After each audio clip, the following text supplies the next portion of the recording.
Good morning, everybody. It's your girl Miracle Sims, and you're listening to God, Sex, and Love. Your daily dose of inspiration, the juice. It is September the 2nd, I think. Yeah, September the 2nd, 2024. And today the topic is, what is love? Happy Monday.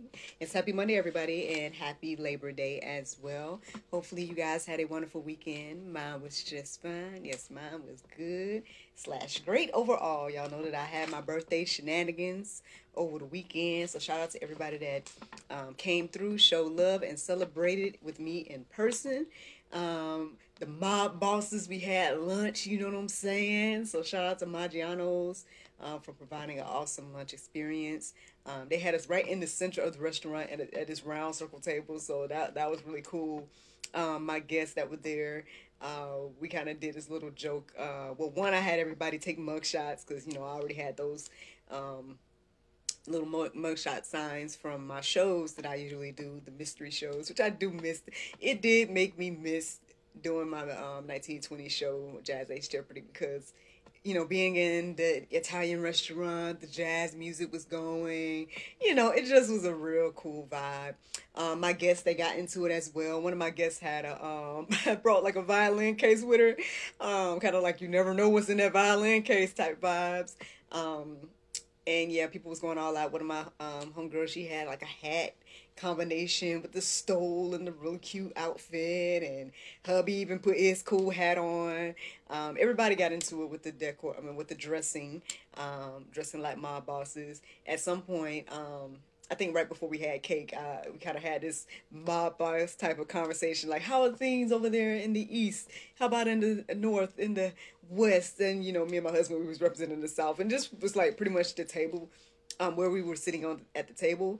But then also it was kind of funny because like some of the people were from like some of those places. Like one of the girl that we said the north, she actually is from Boston, and then the lady and her daughter that was sitting in the quote unquote west, they're actually from Sacramento, I think, California and whatnot. So it just was really kind of funny, like to have that little ongoing gag. And that was just part one, man. That was part one of my festivities. After that, shout out to my brother-in-law. He works at a Quick Shot Atlanta.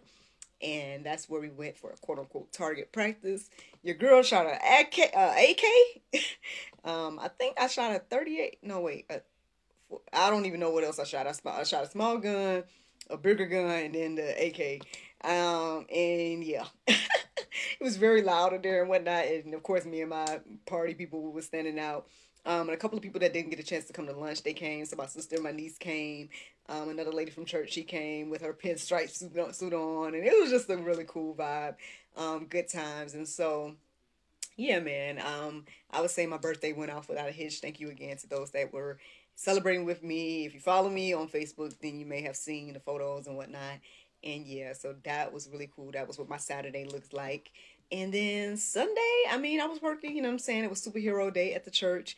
The first couple of gatherings, I dressed up. I just kind of made this little cloud crown situation, and was trying to get the kids to guess like what character I was representing, which was Storm. And most people kind of got it, so that was interesting. But at some point, I think after the second gathering, it kind of came apart. And so someone just happened to bring some extra little masks and things like that. And so I wore that for the last gathering. Yes, I worked all three gatherings again. So I need to catch up on video, the sermon that I missed yesterday. But yeah, that's pretty much what yesterday looked like. And then one of the people that did not get a chance to come on Saturday, she wanted to take me out on Sunday. So we had brunch, and that was nice. We were getting to know each other and everything like that. And, yeah, man. Yeah, so that's what my weekend looked like in a nutshell. And yeah, today's Labor Day, so it was just kind of like a extra day on the weekend and whatnot. I had a good conversation with my virtual assistant, so we just did that not too long ago. And so that's one reason why the juice is a little bit later today. But I'm here, you know what I'm saying? And let's get into this juice, y'all. What is love? The inspiration, I would say, kind of partially came from today's conversation or what I listened to on the Soul Space app. Because it was talking all about love and whatnot. I don't hardly remember it because I listened to it right before I had my meeting with my virtual assistant. So I can't say that it totally inspired the conversation, but I would say maybe partially. And then, yeah, so once I wrapped up the conversation with my virtual assistant, then that's when I, started to study the phrase that had come into my heart and mind about what is love. And yeah, this is where this juice is coming from today. I feel like we have a strange conception, right, of what we think love is. And people will argue all day long, right, about, if you love me, you let me do what I want to do. And stuff like that. Like, people come with that argument about love, and it's just so weird because I'm like, nah, that doesn't necessarily mean that allowing someone to do whatever they want to do it shouldn't be a indication of whether they love you or not. I mean, again, I feel like it's easy to see, like, with the parent to child love, right? Because again, if you allowed your kid to do whatever they wanted to do, is that truly love? You know what I'm saying? My son, again, would eat candy all day long. You know what I'm saying? And if I allowed him to do that, like, how would that be showing him love? You know what I'm saying? So how much more, or what does that look like, again, with adults? What does that look like? Now, again, all of us have free will. We can do whatever we want to do. You know what I'm saying? I can't take away from what someone else do, especially adults, right? But don't expect me to go along with everything you want to do, right? Don't expect me to condone it and celebrate it and all these different type of things. Like, at the end of the day, I believe that what the Bible tells us is the truth. And I believe that the truth will set you free. And so it is important for us to, tell the truth, and not be just going along to get along and things of that nature. Like, if you truly love someone, and like I said, I've been kind of struggling with this because y'all know ever since the beginning, I was like, Lord, you gave everybody free will, so what you want me to do? You know what I'm saying? Like, I can sit here and tell everybody all day long what the Bible say, but it's up to them to do it. It's up to them to believe it and things like that. But again, he's been showing me, what I'm saying? He's been working with me and letting me know that, hey, it ain't up to you, again, to see everything through. Like, the Bible's very clear about some of these, the disciples before us. They talked about, some people water, some people plant, some people, spark the flame or fan the flame, different things of that nature. But it's up to God, right, to create the increase and things like that. And so,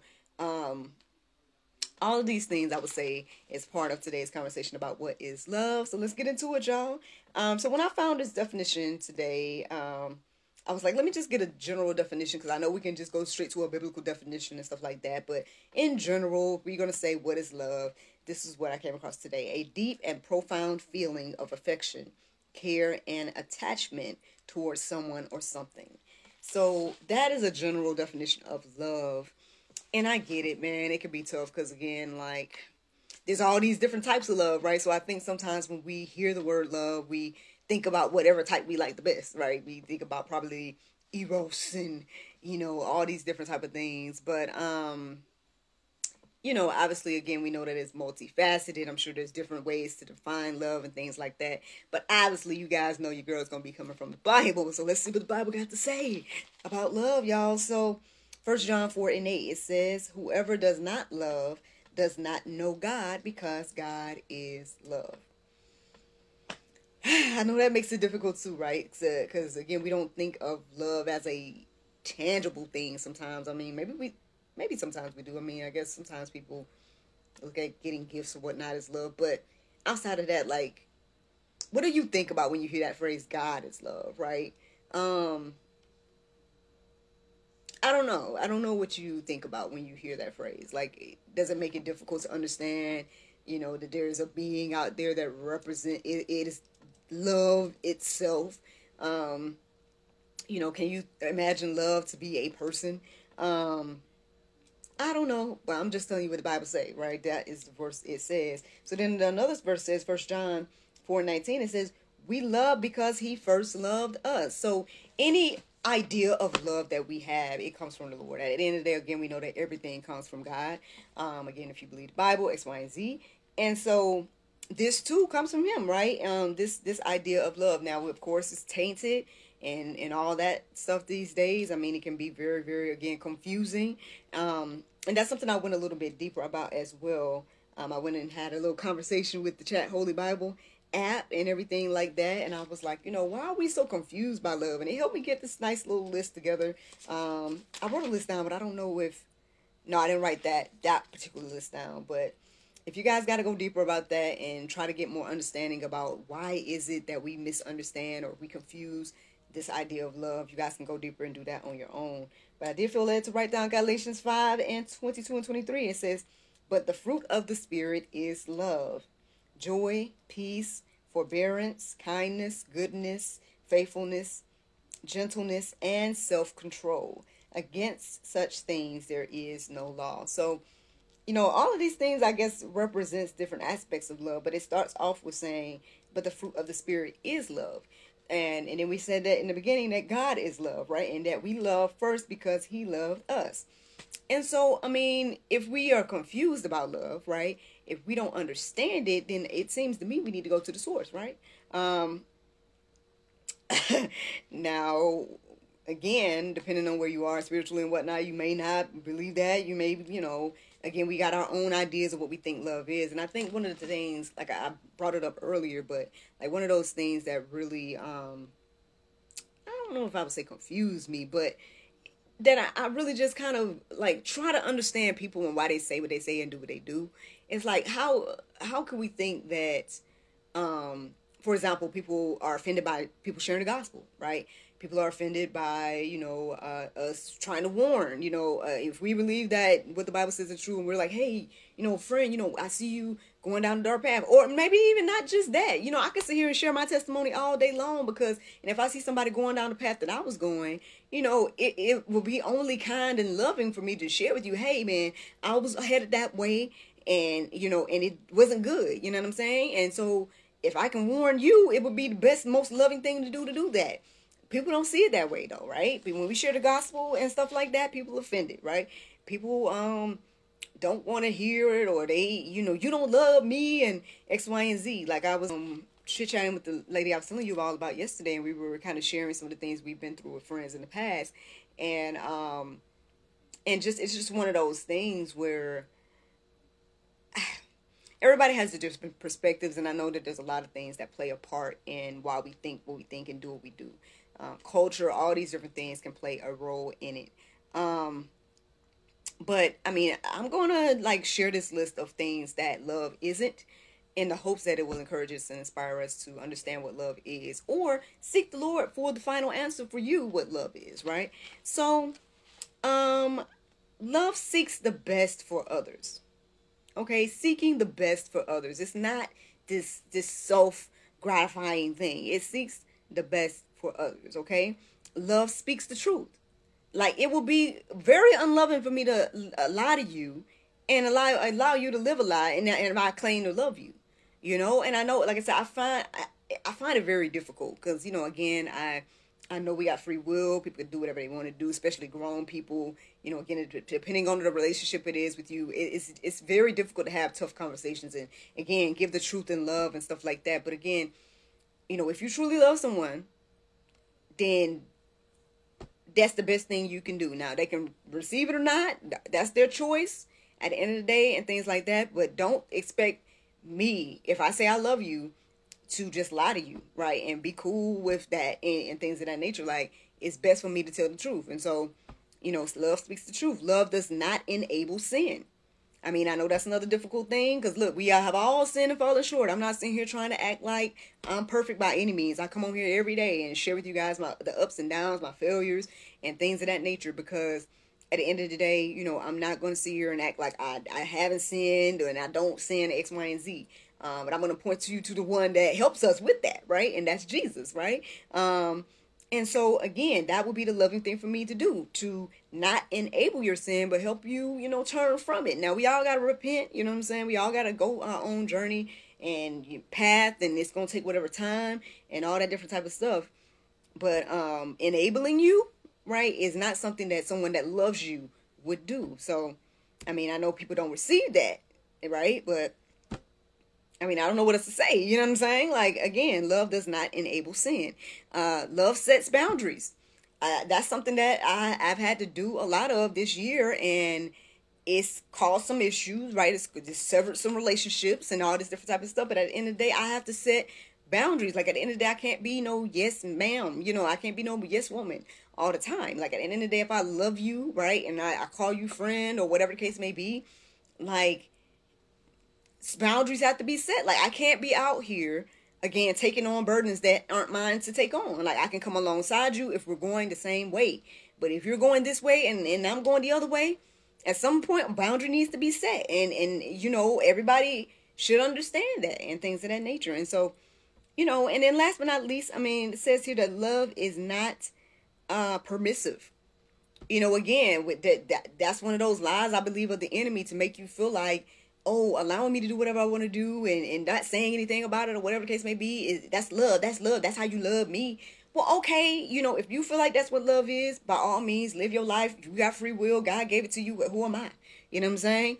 But at the end of the day, like, don't expect me to agree. You know what I'm saying? Like, I have the right to not agree. You know what I'm saying? And I have the right to, you know, love you in the way that I know that love to be. And that wouldn't be, again, permitting every single thing. Now, yeah, I got a little bit more authority over, like, my son than I have over a grown person, you know, and things of that nature and things like that. Now, does that stop my love for people? Is that going to stop my love for my son or friends or family that may not agree with me? No, I still love you. But if you can't, you know, if we can't agree to disagree, and if you can't respect my boundaries and all these different type of things, then do we have love anyway?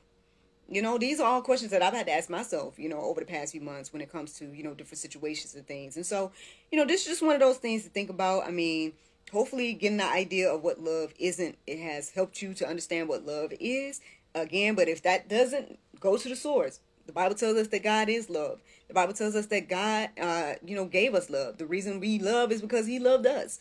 And so, if you truly want to understand it, you'll go to the source, and that's the juice. Now, the Bible verse of today is Psalm 94:19. It says, in the multitude of my thoughts within me, thy comforts delight my soul. Friends, I hope you all enjoyed this juice this morning. Thank you so much for listening to God, Sex, and Love, your daily dose of inspiration, the juice. I pray you guys can go forth and have a wonderful day, and I look forward to talking to you all tomorrow, if the Lord's will. Bye-bye.